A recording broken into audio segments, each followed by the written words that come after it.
সম্মানিত ভিউয়ার্স, আসসালামু আলাইকুম। আশা করি সকলে ভালো আছেন।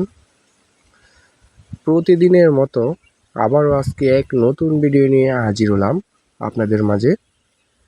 আজকের ভিডিওতে কিছু গুরুত্বপূর্ণ কথা বলবো, যা চাষি ভাইদের উপকারী আসতে পারে।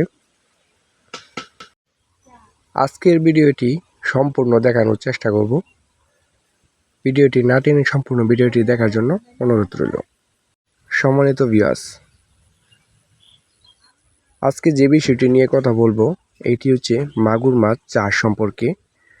কিভাবে মাগুর মাছ চাষ করে সফল হবেন এবং কেমন সাইজের মাগুর মাছ পুকুরে চাষ করবেন এবং কেমন পুকুরে এই হাইব্রিড জাতের মাগুর মাছটি চাষ করে সফল অর্জন করতে পারবেন এবং এইটিকে কী খাদ্য খাওয়াবেন তা নিয়ে বিস্তারিত আলোচনা করব আজকের ভিডিওতে। সম্পূর্ণ ভিডিওটি দেখার জন্য অনুরোধ রইল।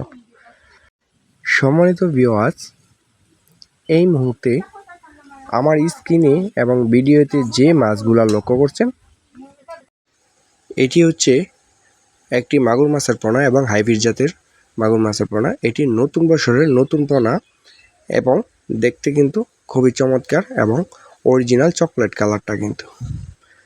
সো ভিউয়ার্স, যারা অরিজিনাল চকলেট কালার হাইব্রিড মাগুর মাছের পোনা খুঁজছেন, কোথাও খুঁজে পাচ্ছেন না, আমাদের কাছ থেকে সংগ্রহ করতে পারেন একদম অরিজিনাল চকলেট কালার হাইব্রিড মাগুর মাছের পোনা। আমরা কিন্তু সারা বাংলাদেশেই কিন্তু হোম ডেলিভারি দিয়ে থাকি এবং আমাদের হ্যাচারি থেকে কিন্তু এসে দেখেও কিন্তু আপনারা পোনাগুলা ক্রয় করতে পারবেন।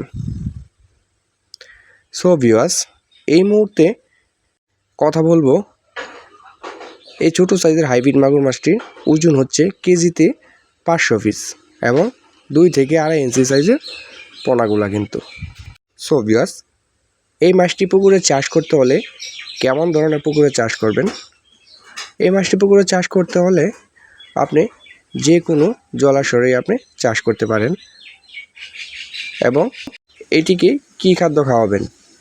এটিকে প্রথম 7 থেকে 10 দিনের মতো আপনার পুকুরে নেওয়ার পরে নারিশ 0.0 খাদ্যটা কিন্তু খাওয়াতে বলবে। তারপর থেকে মরা মুরগি লিটার, গরু লিটার এবং পান্তাবাদ যে কোনো পচা জাতীয় খাবার কিন্তু এই মাছটিকে খাওয়াতে পারবেন। সো ভিউয়ার্স, আমরা কিন্তু অনেকেই জেনে থাকি যে হাইব্রিড মাগুর মাছ কিন্তু একটি লাভজনক মাছ। এটি চাষের ক্ষেত্রে আপনার কোনো ধরনের কষ্ট করতে হবে না। আপনি খুব অল্প খরচের মধ্যেই কিন্তু এই মাছটি চাষ করে সফল অর্জন করতে পারবেন এবং এটি 3 মাসের মধ্যেই কিন্তু বাজারজাত করে দিতে পারবেন। এককটার ওজন আনতে পারবেন 1 কেজি প্লাস। দেরি না